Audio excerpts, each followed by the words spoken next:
இவங்களுக்கு என்ன திறமை இருக்குது, என்ன தகுதி இருக்குது, என்ன அடிப்படையில் உள்ள விட்டீங்க. எவ்வளவு பேர் பீச்ல பார்க்கல பலன் நிற்கிறாங்க. ஆனா அவங்களுக்கு கிடைக்காத வாய்ப்பு இந்த பலூன் நடக்குது. அகோரி கலையரசு ஆரம்பத்துல ஒரு டான்சர் அறியப்பட்டவன் திடீர்னு பாத்தீங்கன்னா பக்தி பரவசமா சாமியார் ஆயிட்டான். திடீர் சாமியார் ஆனவன் கொஞ்ச நாள்லயே குடும்பம் குட்டி எல்லாம் விட்டுட்டு அகோரி ஆக போறேன், உடம்புல சாம்பல் எல்லாம் பூசிக்கிட்டு நான் பணத்தை சாப்பிடுறேன் அப்படின்னு சொல்லிட்டு பைத்தியக்கார மாதிரி வீடியோ போட்டுருக்கான். பிக் பாஸ் குள்ளே போயிட்டான். இதை விட ஹைலைட்டான ஒரு பீஸ் உள்ள இருக்காங்க. தர்பூசணி 1 2 3 அப். உங்க பேர் என்னங்க? டாக்டர் பிபிடி திவாகர்.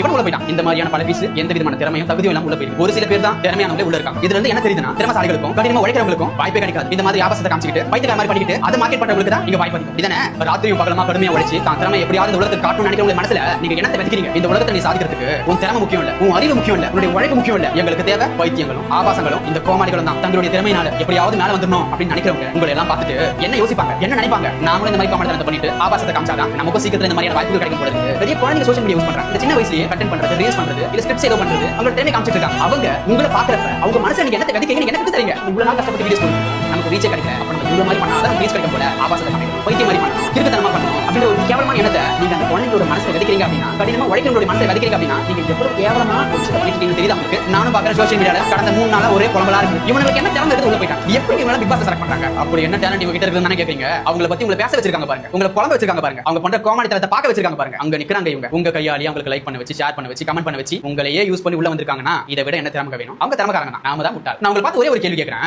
சோஷியல் மீடியால நீங்க பாக்குற திறமைசாலிகளை எத்தனை பேர் நீங்க வளர்த்து விட்டுருக்கீங்க? உண்மையாவே இந்த சோஷியல் மீடியால ரொம்ப அழகா, அறிவா, ஆக்கப்பூர்வமா, ரொம்ப திறமையா எவ்வளவு பேர் வீடியோஸ் போடுறாங்க. அவங்களை நீங்க இந்த அளவுக்கு வளர்த்து விட்டுருக்கீங்களா? இந்த மாதிரி ரசிக்கவே முடியாது, பார்க்கவே சகிக்காத விஷயங்களை தான் நீங்க வளர்த்து விடுவீங்க. இந்த மாதிரி நாட்கள் எல்லாம் புஸ்வான மாறிங்க. திடீர்னு பிரகாசமா இருப்பாங்க, கொஞ்ச நேரத்துல புஸ்ல போயிடுவாங்க. நீங்க உங்களுடைய திறமையும் அறிவையும் மட்டுமே மூலதனமா வச்சு தொடர்ந்து முயற்சிக்கும் பொழுது கண்டிப்பா அதுக்கான பலன் அடைவீங்க, ஷைன் பண்ணுவீங்க, வானத்தில் உள்ள நட்சத்திரத்தை போல பிரகாசிப்பீங்க. தயவு செஞ்சு இந்த மாதிரி கேவலமான கேடுகட்ட ஆட்கள் எல்லாம் நீங்க ஒரு முன்னுதாரணம் எடுத்துக்காதீங்க.